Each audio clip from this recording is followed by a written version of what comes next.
Hello guys, kumusta na naman tayo dito? Ito na naman po nating content ngayon. So ito po yung laundry area. Malapit po to sa Mayagdan. Ayan guys. Panoorin nyo to guys, yung paano natin ginawa. Baka dito guys, idea sa yung mga building po. May bahay kayo ganito, no? Kulang kayong space. Ayan po guys, kung bago ko lang yung sa akin channel, mag-subscribe po kayo sa akin para continue po tayo ang ating mga gawain na ating pagkukontent. Dito, mga ganito pong mga building guys, maganda po to. Magandang aral po to sa mga skill. Yan po.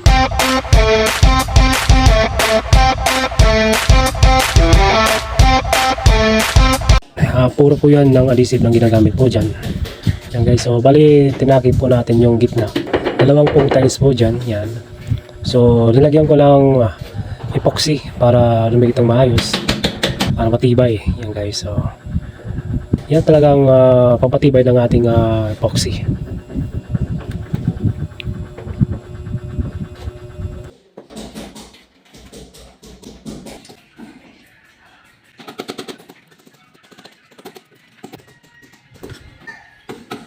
Ayan po guys.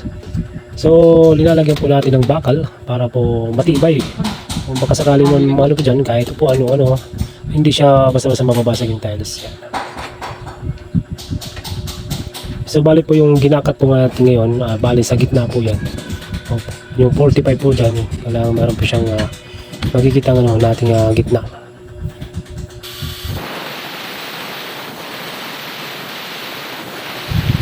Ito po yung bakit na liha lang ang ginamit natin, gawa tayo lang improvise para makapag malinis po yung tiles natin yan. Para maganda po tingnan, wala siyang yung pag-cut po ng tiles po para mawala po yung ano niya, yung gating-gating yan po guys. So yan po guys, puro po yung adhesive na ginamit po dyan. Talagang matibay po yan. Yung kakalimutan guys, maglagay ng bakal, importante po yan guys.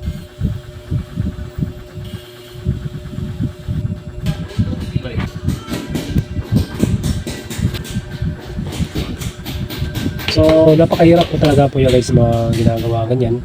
So mga kayo guys, napaka ano lang po. Hindi naman siya mahirap. Ano lang po siya sa trabaho, makuti. Para sa talagang pagtsatsaga mo talagang ganyan ang trabaho. Kahit hindi siya mahirap. Oh guys, hindi siya mahirap gawin. Ano lang po siya, parang marami siyang process kung paano natin ginagawa. So napakatagal. Kaya ibig sabihin makuti talagang ganitong trabaho. Pero maganda na po guys ang tingnan ganito kaysa dati po ang gusto ng mayari kasi mayroon pong ganung meron po siyang mga apprentice po nito. So idea lang ko po ito na wag lang natin lagyan ng plywood o naman lang kasi kadalasan po nito lagyan ng laminated.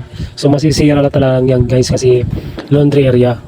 Mababasa po talaga yan. So ang ginawa ko po dyan, tiles na lang po para po maganda po, matibay pa.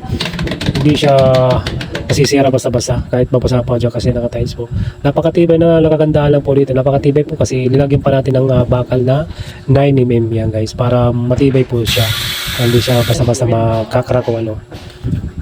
Magandang idea po to. So nakita ko lang yan dun sa mga vlogger na mga karpintero din na. So try ko lang kung makakaya ko. Kaya nakaya ko naman guys. So maganda to. Ipapapatuloy lang po ito ng ganitong gawain kasi napaganda. Kahit sa kitchen po yun, napakagandang idea po dito. So po. Talagang napakatibay. At malinis pa tingnan guys. So basta siya makakasis kasi naka-tiles nga eh. Opo. Maganda rin doon sa mga CR din na ganito lang ginagamit din sa mga CR. Lalagyan sila ng shelves na maliit lang, nasa 15 lang cm. Maganda rin tingnan po sa CR mga ganito guys. Kaya nakakaakit ng mga ganito guys.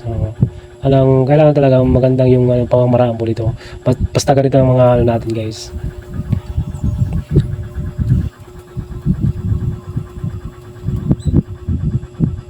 Di ba guys, napakaganda po guys. Huwag yung kakalimutan guys mag-subscribe sa akin guys para po tayo pagpatuloy po ng ating mga video na ganito guys. So magandang aral po to sa inyo guys, lalo pa yung mga skill po dyan. So marami pa ito guys sa aking magagawa. So hindi lang po ito, dami po talaga akong pwede gawin. Hindi ko lang maano kasi wala tayong budget na pwede igawa natin. So wala mo tayong, so napakahirap lang po tayo eh.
Ayan guys, diba napakaganda.